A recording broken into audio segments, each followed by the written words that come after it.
कुरुंदवाड शहरातील सरकारी दवाखाना, रस्ता, पालिका चौक तसेच नौबाग परिसर अतिक्रमणाच्या विळख्यात सापडला असून या भागांना अतिक्रमणमुक्त करून श्वासमुक्त करावं अशी जोरदार मागणी नागरिकांमधून होतीये।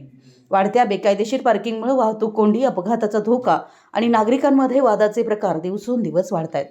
पालिका कार्यालयात अधिकृत पार्किंगची व्यवस्था नसतानाही अनेक वाहनधारक आपली वाहनं बाहेरील रस्त्यांवर, विशेषतः बँकेसमोरील मार्गावर उभी करतायत। या ठिकाणी हातगाड्यांचे असणारे अतिक्रमण, यामुळे वाहनं रस्त्यावर उभी करावी लागतात। रुंदी कमी होऊन नागरिकांना ये-जा करणं अत्यंत कठीण बनलंय। यापेक्षाही गंभीर बाब म्हणजे काही अतिक्रमित वाहनधारकांकडून नागरिकांना वाहनं काढण्यासाठी दमदाटी केली जात असल्याच्या तक्रारी समोर येत आहेत। पालिका चौक हा शहरातील अत्यंत वर्दळीचा भाग असून येथे अनेक वेळा अपघाताचे प्रसंग घडले आहेत। पार्किंगच्या कारणावरून वादावादी वाढून आता हमरीतुमरीपर्यंत प्रकार पोहोचत असल्यानं कायदा व सुव्यवस्थेचाही प्रश्न निर्माण होतोय। नौबाग रस्त्यावर खाऊगाड्यांसमोर दुचाकींचे अनियमित पार्किंग होत असल्यानं वाहतुकीला मोठा अडथळा निर्माण होतोय। काही वाहनं कायमस्वरूपीच रस्त्यावर उभी राहत असल्यानं त्या ठिकाणी अतिक्रमणाचं स्वरूप तयार झालंय।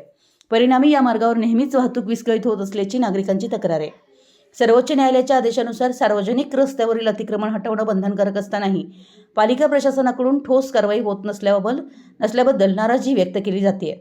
राजकीय दबावामुळे अतिक्रमण हटाव मोहीम पुढे ढकलली जात असल्याची चर्चा शहरात रंगू लागली आहे। नागरिकांनी तातडीनं अतिक्रमण हटवून वाहतुकीला शिस्त लावावी अशी मागणी होतीये। मराठी एस न्यूजसाठी कुरुंदवाडहून संदीप अडसूळ।